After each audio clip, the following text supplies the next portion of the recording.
morning, Sarah. First of all, I just watched your video and you looked amazing. I mean, you actually looked like you knew how to dance, which is awesome because lots of people can't do that.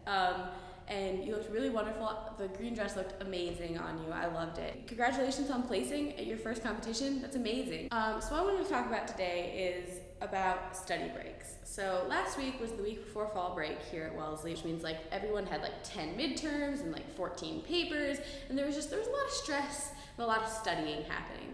And I was no exception to the rule. I had a ton of studying to do, and I started thinking a lot about my studying habits and how I study, and especially how I take breaks from studying, because it's really important to take breaks. There's a lot of good studies and literature about it, and you can go check that out. But what I think is almost equally as important as actually taking that break is what you do during the break. And when it comes to taking study breaks, what my default is, and what I think a lot of people's default is to just switch tabs. To click from out of your essay tab into Twitter or Tumblr or whatever it is that you may check online. And I don't think that's all bad. It is a very good distraction. But what tends to happen to me a lot of the time is as soon as I switch to another tab, it's I went from total mental concentration, putting all my effort into whatever I'm doing, to none. For me, a lot of that activity is just scrolling, and it's not a ton of mental effort put into reading my Facebook page or whatever. What happens is every time I take an internet break, the break starts getting increasingly longer in comparison to how much time I'm spending actually working. It'll be 20 minutes of studying, 5-minute break, and then 15 minutes of studying, 10-minute break, and then 10 minutes of studying, 15-minute break, and so on and so on and so on until I've spiraled into terrible procrastination and nothing ever gets done. And so I've been thinking a lot about how I take study breaks and how to take better and more effective study breaks. And so I've come up with some ideas that I've been using a lot more often, and I think have really been helping me. And their goal is to get your head out of the book and not be thinking about the homework, but at the same time re-energizing and refocusing myself so that when I go back into working, I'm have more energy and I'm really going at it, and it's not just terrible procrastination spiral. So I thought I would share a couple of these study break activities with you. Maybe they'll be helpful, maybe not, who knows, but they've really been working for me. So the first one is sock sliding. Now, bear with me here. I know it sounds silly, but that's kind of the point. It's really fun, and it always manages to make me laugh because I'm gonna fall down at some point, and that's gonna be really funny. But also it's gets me up and moving around, which is really good. And the second one is I like to do something creative that is low pressure creative. So I like to maybe work on a video or fold a paper airplane or draw a picture. And I don't know, this is probably just me, but I also sometimes really like to make cootie catchers because I don't know, they're really fun and they're super easy, and then there's a lull in the conversation. Hey, pick a color. Maybe that's just me.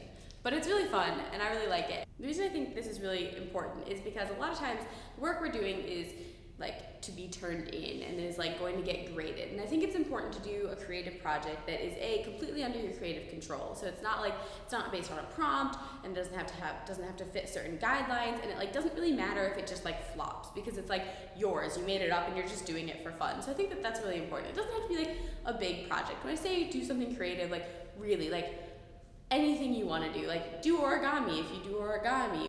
Something simple and small, but also fun and low pressure.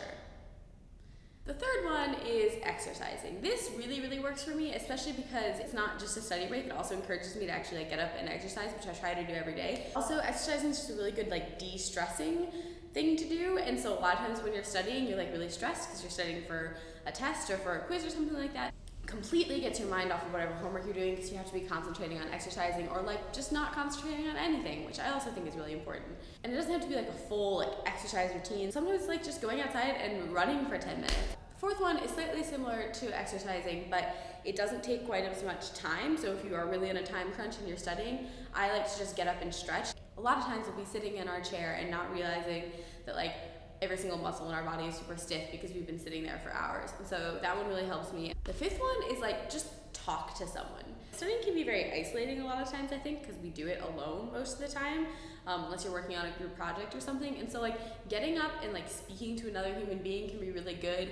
If you're in a library, just go and talk to the people who sit at the desk. I work in a music library at Wellesley, and people come up and talk to us all the time. If you're not in the library and you're in your room, then talk to your roommate or call a friend or something. It really does help, and it's just a 5-minute conversation, and then get back to working. The sixth one is something I do a lot, maybe a little too much, but this is like organizing or like planning, like making study plans.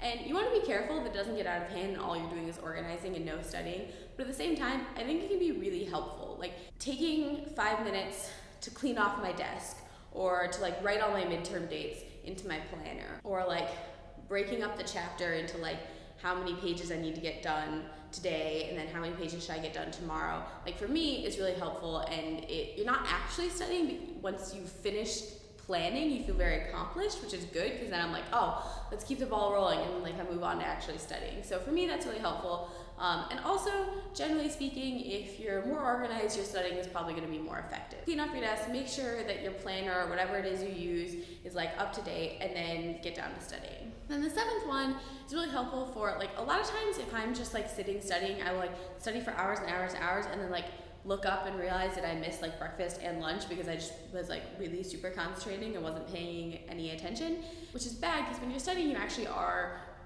using a lot of energy and you need to eat and drink water and stuff. But at the same time, I don't like having a snack with me at my table, because then sometimes I'll just like keep eating it even though I'm not hungry, because again, I'm like concentrating on whatever I'm doing and not on whether or not I'm hungry. So what I like to do is like get up, grab a snack, grab some water, walk to the nearest window, and like just like stand in the window and like enjoy whatever's outside. If it's nature, enjoy the nature and like the birds and whatever.